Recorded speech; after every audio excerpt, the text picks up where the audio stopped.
Hey guys, you've probably already seen many media headlines reporting massive declines in the year-over-year average resale prices in the Toronto market. However, I caution you to read everything with a grain of salt. We already know that prices are down, anywhere from 10 to 20%, depending on the type of product and market, since the peaks of January to February, March, April last year. And the media loves to use clickbait to entice you to read their articles. But as I reported for the last 6 months, almost all of those losses happened between April and July of 2022. And since then, the market's basically been flat, just going up or down about 1 or 2% per month. When looking at January numbers, prices were down about 3% compared to December, but that was on a relatively small sample size of only about 1,100 sales. Now, I'm going to go on a limb here, and I'm going to say that I think January 16th was the very bottom of the market. And now, I don't expect prices to start shooting up or going up 2 or 3 or 5% per month, but I really believe the market has started to shift and buyer sentiment is really improving and their confidence is starting to increase. Again, I don't think we're going to get back to a crazy competitive market like we saw last spring, but I have noticed a shift in listing strategies and a lot of properties are starting to receive multiple offers again.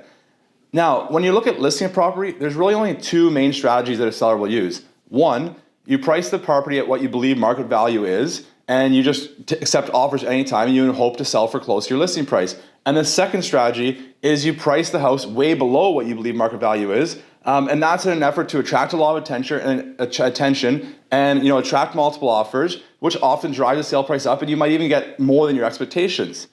Now, option two, that doesn't work in a buyer's market or in a market where buyers are hesitant to compete in the market.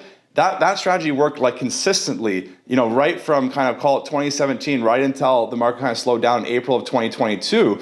And that was the predominant strategy we used. But since April 2022, almost all houses have been listed with the more common strategy of just let's list at what we believe market value is and negotiate offers from there, and we'll take offers at any time. However, since mid-January, kind of that January 16th date, at least 30 to 40% of freehold properties have started to hold back offers again. They've been underpricing their homes, holding back offers for a week, and then reviewing offers.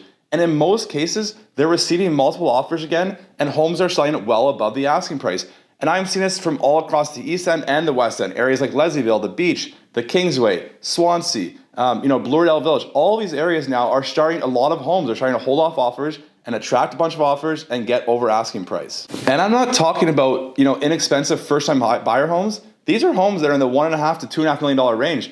Last week, there was a home in the Kingsway. It was listed at 2.2, and that home itself received 7 offers. I've seen a home 10 days ago in Corso Italia that received 20 offers. So it is becoming common again to see places holding off offers and receive multiple offers, which does indicate that buyers are starting to come back to the market and be more comfortable in competitive situations. So why is this happening?